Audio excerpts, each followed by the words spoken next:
extenso, ¿no? Incluso hay una parte de la cardiología que se encarga de estudiar falla cardíaca o insuficiencia cardíaca.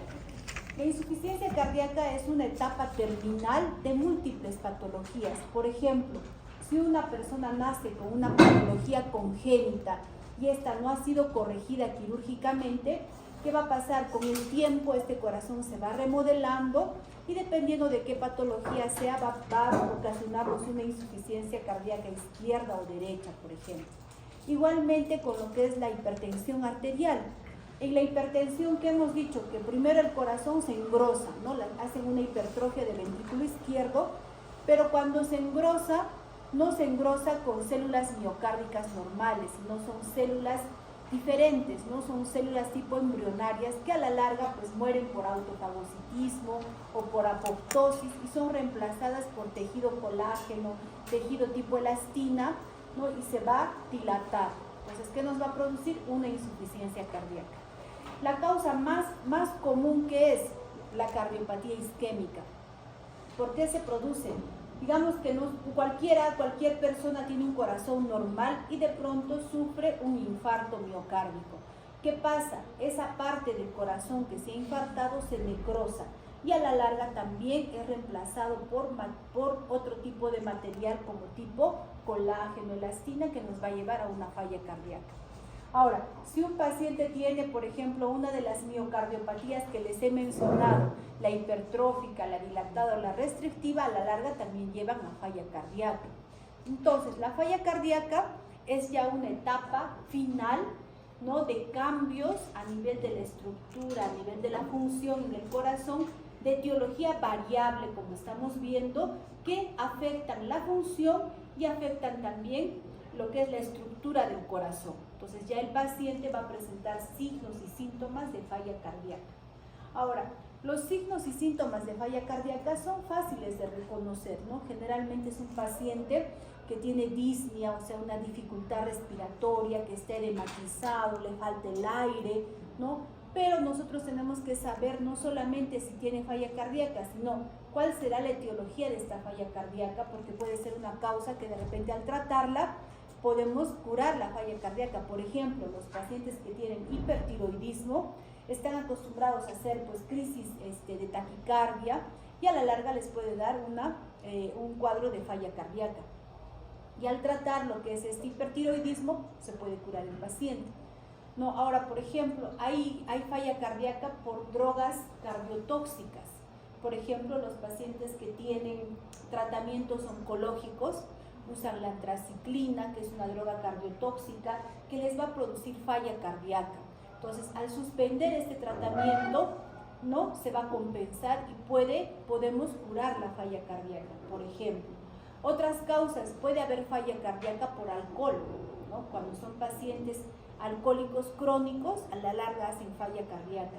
Una vez que el paciente deja de consumir alcohol, se puede revertir. No volverá a tener pues un corazón con un 70% de fracción de eyección, pero puede revertir los signos y síntomas de la falla cardíaca. Entonces, eso es la falla cardíaca, ¿no? Es cuando el corazón ya llega a una etapa, ¿no? Final, donde se ha alterado la estructura, se ha alterado la función, de tal manera que este corazón ya no puede satisfacer las necesidades de la demanda miocárdica de oxígeno. Eso es la falla cardíaca. Lo tenemos que saber diagnosticar, tenemos que saber cuál es la etiología y darle las mejores opciones de terapia al paciente. Entonces con esta introducción vamos a ver la falla cardíaca o insuficiencia cardíaca, ¿no? Entonces, ¿por qué se produce la insuficiencia cardíaca? Por cualquier anormalidad que puede ser congénita, como ya hemos visto, o puede ser adquirida, que afecte la estructura y la función del corazón. Entonces, esta falla cardíaca vamos a ver que tiene muchos signos y síntomas, o sea, hay una constelación de signos y síntomas que va a llevar al paciente a constantes hospitalizaciones.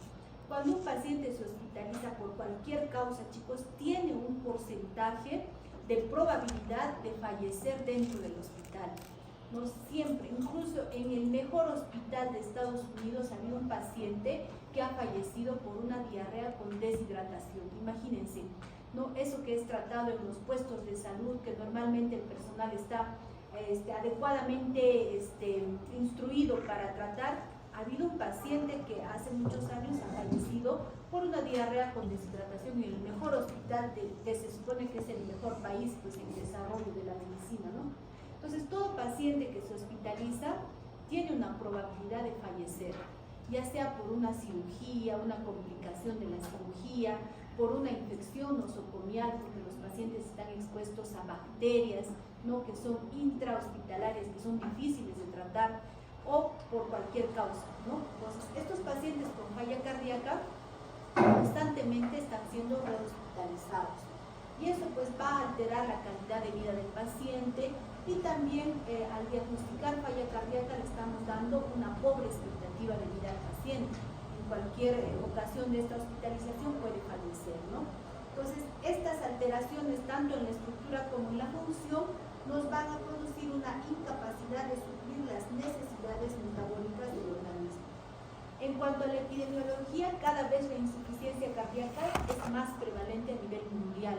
También, ¿por qué? Porque va aumentando el promedio de vida, ¿no? Por ejemplo, antes teníamos abuelitos de 60 años, ¿no? 60 años ya es viejito, porque el promedio de vida pues era por ahí 60, ¿no? En cambio, ahora tenemos jóvenes de 70 años. 70 años decimos, ay, paciente joven. ¿Por qué? Porque el promedio de vida va aumentando. Incluso en otros países como Europa tenemos poblaciones viejas. Los pacientes son de 70, 80, 90 años y muchos de ellos seguramente son totalmente independientes. Entonces, como va aumentando también el promedio de vida, o sea, pacientes más viejos, más posibilidad de tener falla cardíaca. Por eso se hace cada vez más prevalente, ¿no? Hasta 20 millones de personas tienen falla cardíaca a nivel mundial, o sea, y 2% en países desarrollados.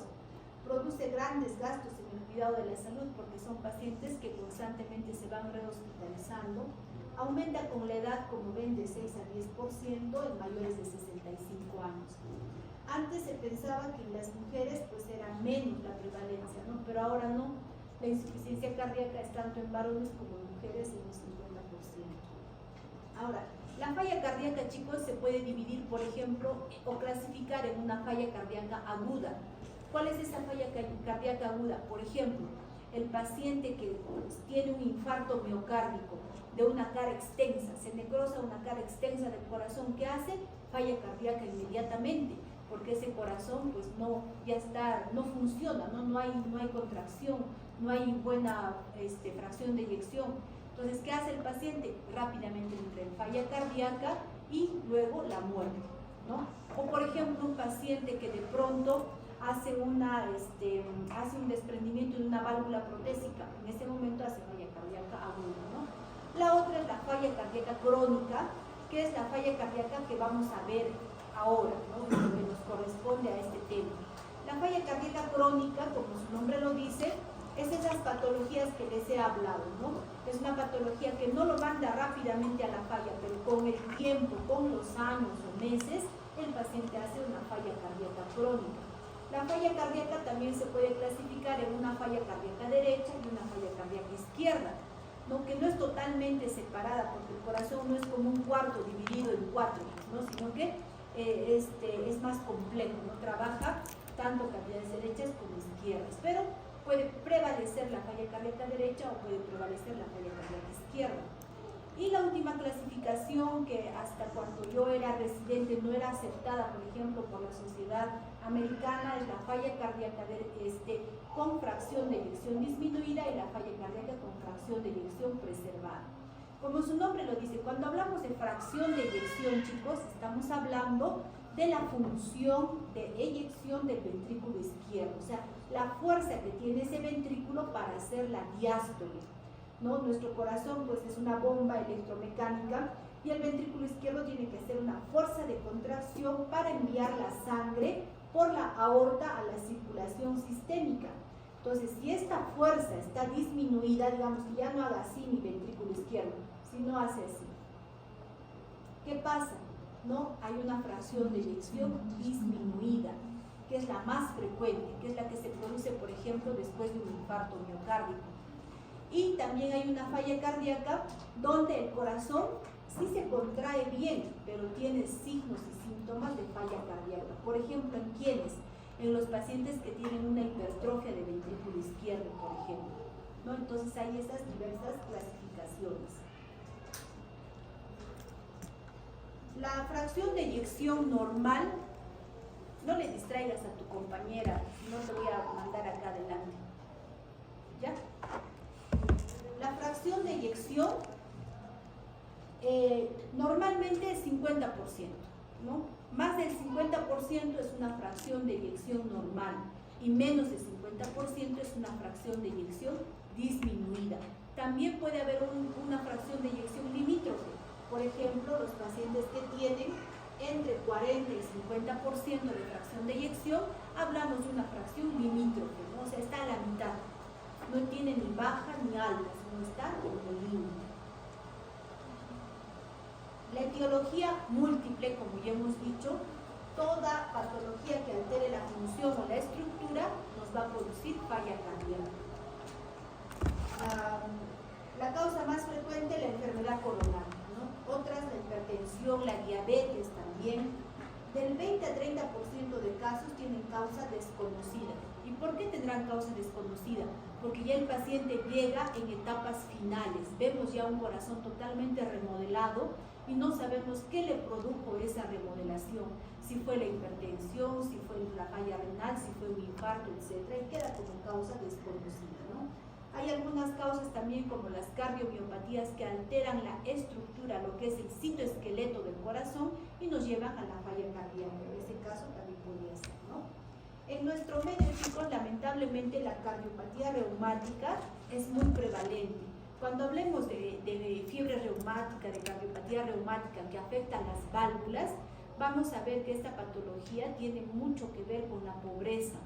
Entonces, en países como el nuestro, pobre, y en países en vías de desarrollo, es muy frecuente esta patología, sobre todo a nivel de área rural, ¿no? Pero ya vemos los pacientes, por ejemplo, los que están rotando cardiología, ven pacientes anticoagulados, ven pacientes con patología mitral, con patología aórtica, que son secuelas de la cardiopatía reumática. Entonces, esto a la larga también les va a llevar a la insuficiencia cardíaca. Otras enfermedades que todavía son frecuentes en nuestro medio es la enfermedad de Chagas, ¿no? Que es una enfermedad que se produce por parásitos, que todavía es frecuente en Arequipa, Moquegua, Tacna, ¿no? En ese lado del Perú todavía está presente. Entonces vemos que hay múltiples causas, ¿no? Podemos tener una falla cardíaca con una baja fracción de eyección, con una fracción de eyección limítrofe y también con una fracción de eyección aumentada.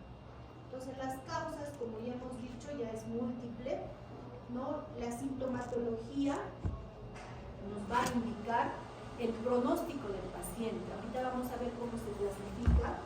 Cuando nosotros diagnosticamos, chicos, un paciente con falla cardíaca, miren, del 30 a 40% mueren al año y de 60 a 70% mueren a los 5 años. O sea, hay una alta tasa de mortalidad.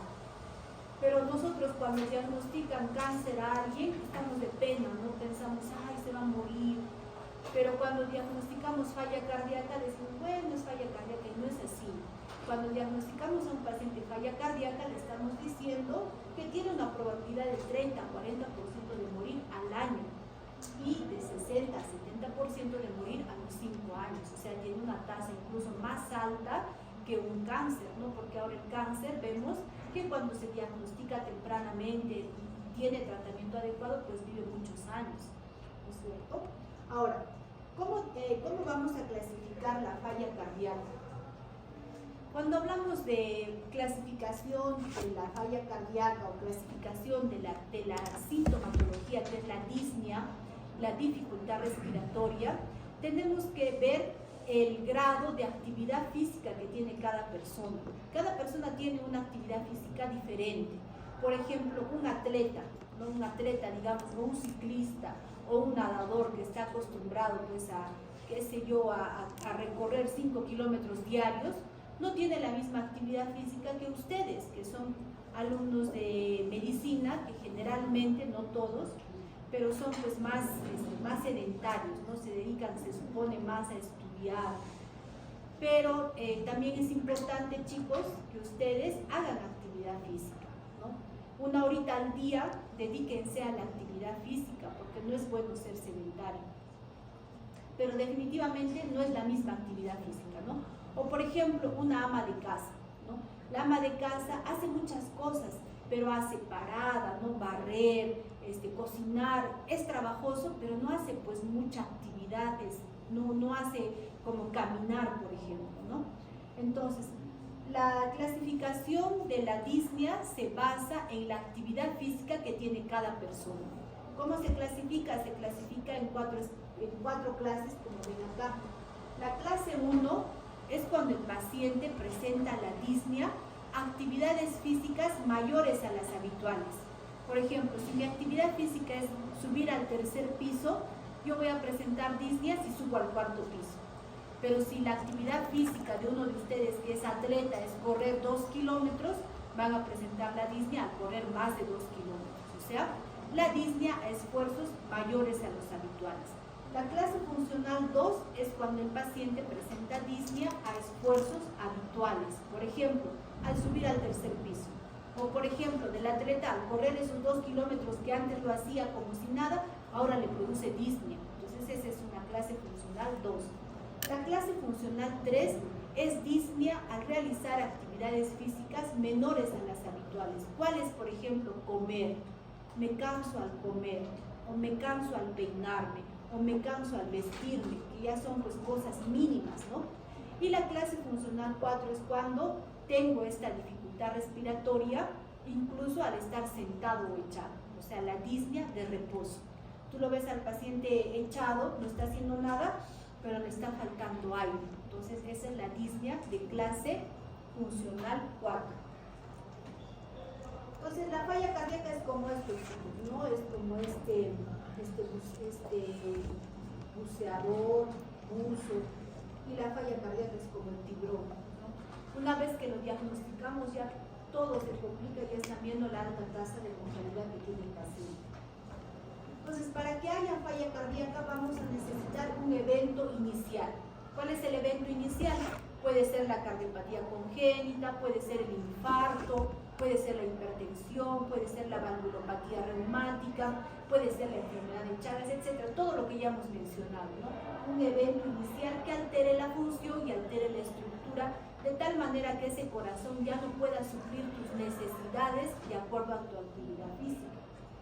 Por algún tiempo, cuando hablamos de falla cardíaca crónica, ¿qué pasa con la falla cardíaca crónica? Por unos meses o unos años, nuestro cuerpo va a activar mecanismos compensatorios que van a hacer que ese tiempo el paciente esté asintomático. O sea, el paciente no siente nada, ¿no? Ya viene con una falla cardíaca descompensada. Si tú le preguntas, ¿cómo estaba ayer? Normal, yo me sentía normal. ¿Por qué dice eso? Porque mucho tiempo el paciente ha estado activando sus mecanismos compensatorios, que vamos a ver cuáles son los más importantes, y se ha sentido bien, se ha sentido asintomático o mínimamente sintomático. Por ejemplo, hay pacientes que poco a poco les va faltando el aire y ya no pueden dormir así totalmente echados en la cama. ¿Qué hacen? Primero duermen con una almohada gruesa. Al año siguiente la almohada es más gruesa, o pondrán 2 almohadas. Después de 2 años ya dormirán con 3 almohadas. Después ya medio sentado duerme el paciente. Pero si tú le preguntas cómo duerme, normal.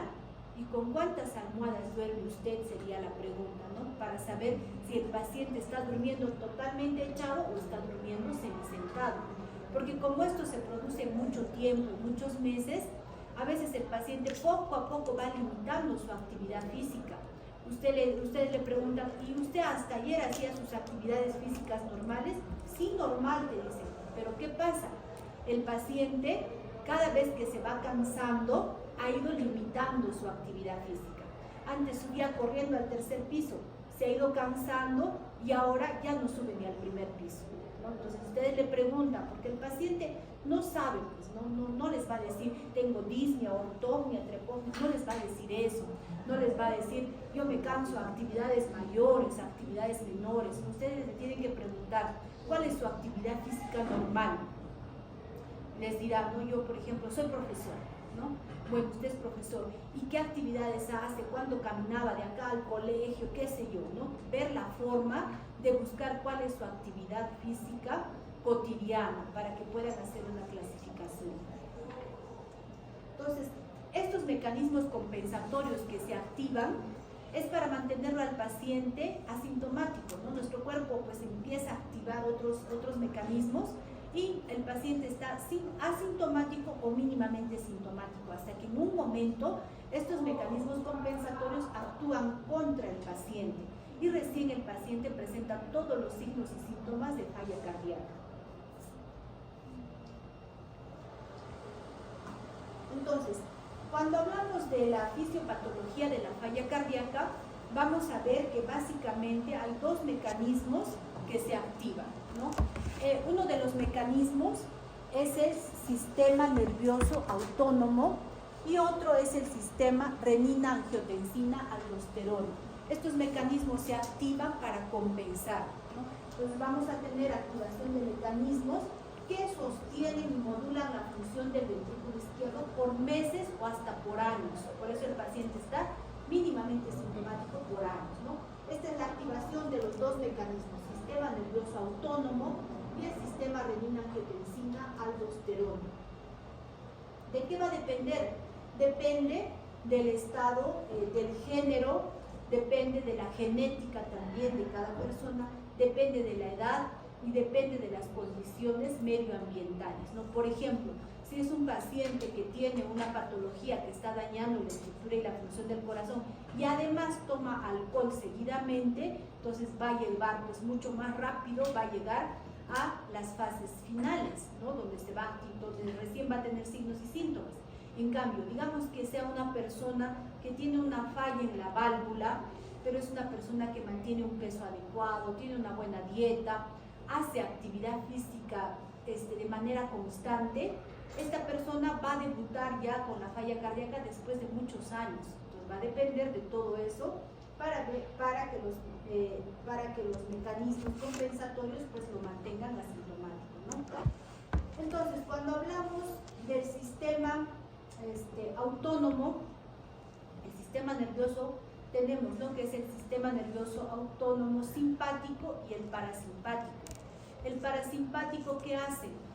Hace que los mecanismos sean lentos, ¿no? En cambio, el sistema nervioso simpático es el que nos produce taquicardia. Por ejemplo, cuando nosotros estamos estresados, tenemos examen de subsanatorio el mismo día de 3 segmentos, ¿qué es lo que les pasa al final de vuestro semestre?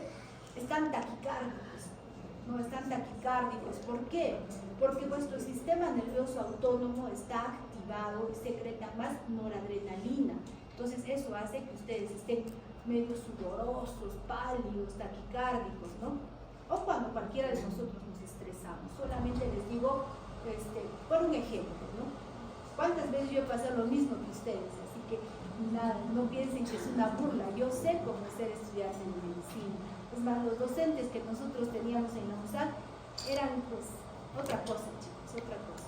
Nunca nos entregaban el examen, no sabíamos si estábamos jalados o aprobados hasta el último día que te daban tu nota, ya estabas jalado y a llorar al río, nada más, ¿no? En cambio ahora pues somos más que docentes, somos una guía para ustedes, ¿no? Porque tienen la información a la mano. Cuando yo era estudiante, chicos, tenía que separar libros de la biblioteca, ¿no? Yo quería estudiar, por ejemplo, histología, iba a la biblioteca, separaba un libro y la bibliotecaria me decía, no, ya lo han separado 5 personas, póngame en el 6º. Una vez que las 5 devolvían, recién te daban el libro, a veces después de tu examen, ¿no? Era así, pues, así estudiábamos nosotros en una universidad pública, no nos compraban libros. A mí, por ejemplo, me habrán comprado un libro de anatomía, otro de medicina interna y al final uno de pediatría. El resto de los libros o eran copias o teníamos que separar libros en la biblioteca. ¿Cuál es la facilidad que tienen ahora? Ustedes prenden el celular y buscan lo que quieran, tienen toda la información que a la mano, ¿no? Esa es la gran ventaja que tienen ahora. En vez de agarrar su celular y estar chateando, viendo TikTok, lean un poco, cuando estén ahí, lean un poquito, ¿no? Entonces, yendo a otra cosa, ¿qué estamos ya en el sistema nervioso autónomo simpático. El simpático es el que nos pone así. Entonces, ¿qué pasa si nosotros tenemos una falla cardíaca? Se activa el sistema, o sea, ¿qué pasa si tenemos un evento que nos ha dañado la estructura y la función del corazón? Primero vamos a activar el sistema nervioso autónomo, el simpático. Entonces, tenemos varoreceptores a nivel de la aurícula izquierda, tenemos del callado aórtico, ¿no? Que cuando hay una disminución de lo que es el gasto cardíaco se activan. Entonces vamos a secretar más norepinefrina, ¿no? Y esta, ¿qué va a hacer? Que el corazón lata más rápido. Si bien es cierto, no hay una buena fuerza de contracción, pero mi corazón va a compensar latiendo rápido, ¿no? Entonces esto va a hacer que por un tiempo yo esté tranquila, pero mi corazón está compensando eso, ¿no? Otro sistema que se activa es el sistema renina-angiotensina-aldosterona. ¿Qué es la renina? La renina es una sustancia que puede ser algo grave en el riñón. ¿Qué hace la renina? Va a transformar el angiotensinógeno en angiotensina 1 y luego a través de la hormona convertidora de angiotensina se va a convertir de angiotensina 1 a angiotensina 2, que también es vasoconstrictor. Entonces, estos dos mecanismos van a hacer que el paciente esté compensado por un tiempo, ¿no? Pero a la larga, chicos, el hecho de tener activado el sistema nervioso simpático, donde se secreta más norepinefrina, tiene mayor tasa de mortalidad. Fíjense en este cuadro, por ejemplo, aumenta la mortalidad cuanto mayor norepinefrina tenemos en niveles sanguíneos. Entonces, no es bueno andar estresado todo el tiempo, ¿no? Para explicar los mecanismos y todo, vamos a necesitar un poquito más de tiempo para no cortar a la mitad. Entonces, en la siguiente clase continuamos con lo que